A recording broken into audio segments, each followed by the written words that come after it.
لیکن نبی کے اخلاق کا یہ عالم تھا کہ نبی کو وہ سواری ملی جس پر آج تک نہ جرجیس بیٹھ سکا، نہ یوگی بیٹھ سکا، نہ مودی بیٹھ سکا،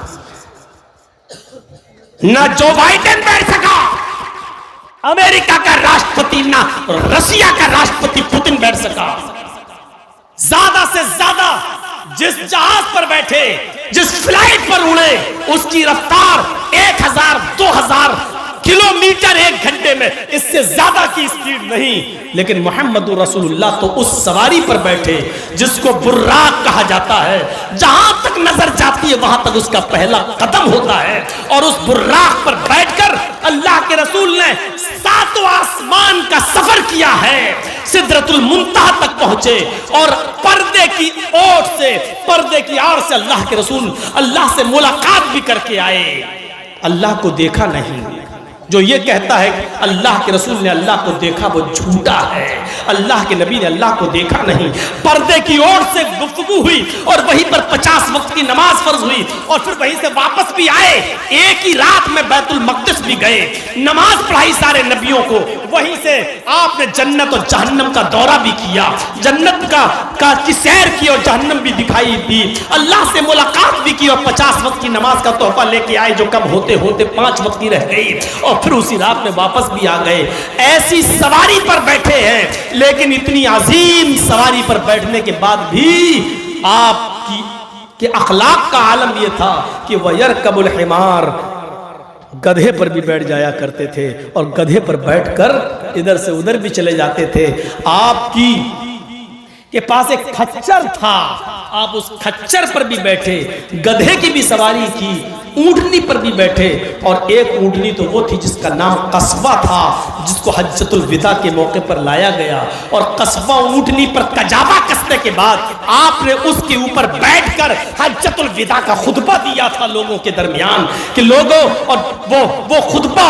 پورا ایک اصول تھا، ایک ضابطہ تھا، ایک دستور تھا پوری زندگی گزارنے کا۔ وہ کبھی فرصت میں سن لینا، اس 20-25 منٹ کے اس خطبے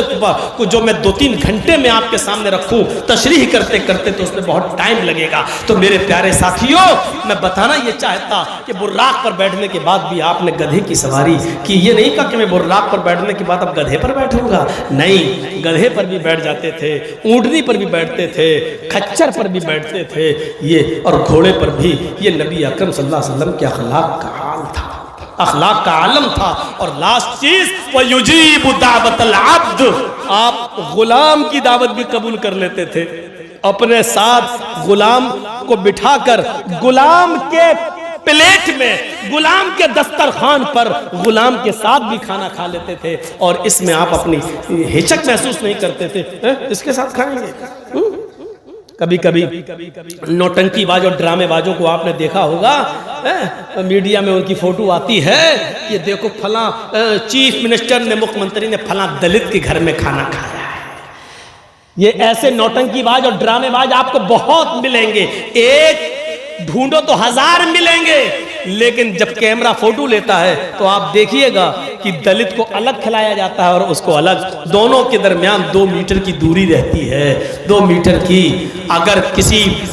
دلت، کسی چیف منسٹر نے اپنی ماں کا شدھ دودھ پیا ہے تو ایک ہی تھالی میں دلت کے ساتھ کھا کر دکھاؤ تو ہم جانیں یہ کام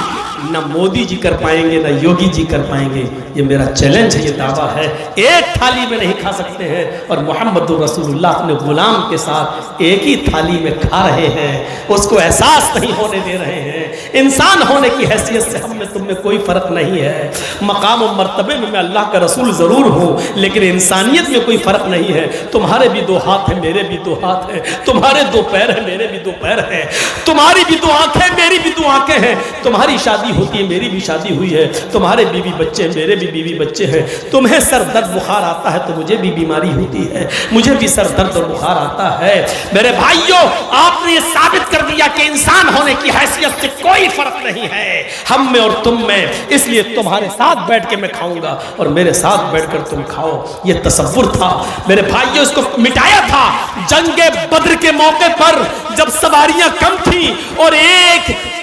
آدمی ایک اونٹنی پر 3 لوگ سوار ہوتے تھے، 2 آدمی بیٹھتے تھے اور ایک اس کی لگام پکڑتا تھا، پھر وہ بیٹھتا تھا تو دوسرا اس کی لگام پکڑتا تھا۔ ایک اونٹنی 3 صحابی کو دی گئی تھی جنگ بدر میں، 2 بیٹھتے تھے، ایک چلاتا تھا۔ اللہ کے رسول کو الگ سے کوئی اونٹنی نہیں ملی، اللہ کے رسول کو جو اونٹنی ملی اس میں بھی 3 لوگ حصے دار تھے۔ نبی کے حصے میں جو اونٹنی آئی اس میں ایک علی حصے دار تھے، ایک ابو الدرداء حصے دار تھے اور ایک خود اللہ کے رسول حصے دار تھے۔ اور تعجب کی بات یہ کہ جب اونٹنی پر سفر ہوتا تھا تو کبھی کبھی باری اللہ کے رسول کی آ جاتی تھی، اللہ کے رسول پھر اونٹنی کی لگام پکڑتے تھے اور علی اور ابو الدرداء اونٹنی پر بیٹھتے تھے۔ اور آپ نے یہ حق چھینا نہیں، بہت کہا علی نے، بہت کہا ابو الدرداء نے، ہم آپ کو پیدل نہیں چلنے دیں گے، لیکن اللہ کے رسول جو مساوات کا درس دینے آئے تھے، جو برابری کا درس دینے آئے تھے، انہوں نے کہا نہیں، تم جب اونٹنی کی لگام پکڑتے ہو تو ہمیں بھی پکڑنے کا موقع دیجئے۔ دراصل یہ اسلام کا وہ پرچار تھا جو 1400 سال کے بعد دکھانا تھا اور قیامت تک یہ بتانا تھا کہ محمد رسول اللہ نے اسپیشلسٹی اپنے اندر نہیں دکھائی ہے، کسی چیز کے اندر یہ نہیں دکھایا۔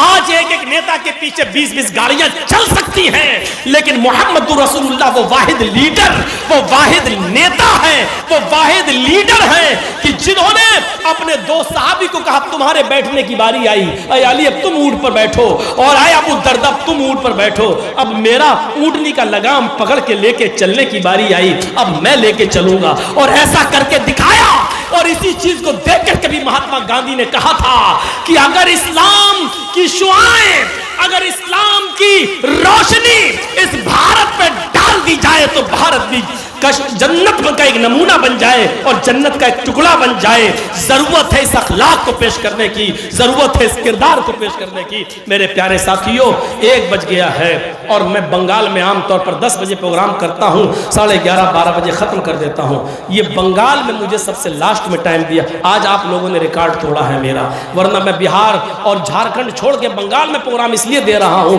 کیونکہ یہاں ٹائم صحیح مل جاتا ہے، 9:30 10 بجے مجھے بٹھا دیتے ہیں، 11:30 12 بجے جلسہ ختم ہو جاتا ہے، لیکن آج آپ نے 11 بجے مجھے ٹائم دیا۔ بہرحال آئندہ خیال رکھیے گا، ہم بھی انسان ہیں، اب پوری رات جاگنا اب ہمارے بس کی بات نہیں ہے۔ میرے بھائیوں، ہم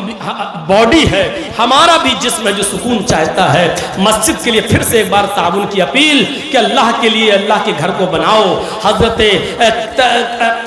ایک چیز اور سن لیجئے، بس بات ختم کر دی، بیٹھ جائیے، تھوڑا سا بیٹھ جائیے۔ حضرت تمیم داری مسجد نبوی بننے کے بعد سب سے پہلا چراغ جو جلا تھا مسجد نبوی میں وہ تمیم داری نے جلایا تھا۔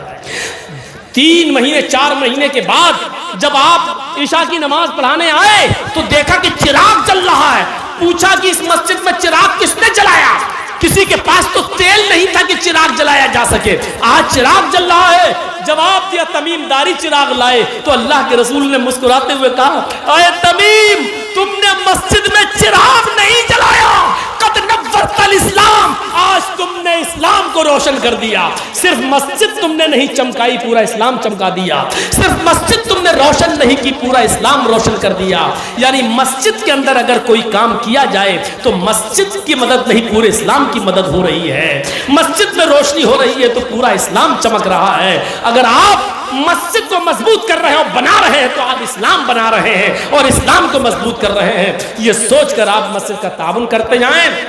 ہم تو اسٹیج سے اتر کے نکل جائیں گے، لیکن آپ لوگ مزید دے دیں، جو دے چکے ہیں وہ بھی دے دیں، یہ سوچ کر دیں کہ ہم اسلام کی مدد کر رہے ہیں اور جنت میں اللہ ہمارے لیے گھر بنائے گا۔ اللہ سے دعا کرتا ہوں کہ بار الہ ہماری خطاؤں کو معاف فرما دے، ہمارے گناہوں کو بخش دے، ہم جمیع مسلمانوں پر رحم فرما، ہم تمام مسلمانوں کو اتفاق اتحاد کے پلیٹ فارم پہ قائم فرما دے، جب تک ہمیں زندہ رکھ، اسلام پہ زندہ رکھنا، اور جب ہمارا خاتمہ ہو تو ایمان پر ہمارا خاتمہ فرمانا۔ وما علینا الا البلاغ المبین، وآخر دعوانا الحمد للہ رب العالمین۔ السلام علیکم ورحمۃ اللہ وبرکاتہ۔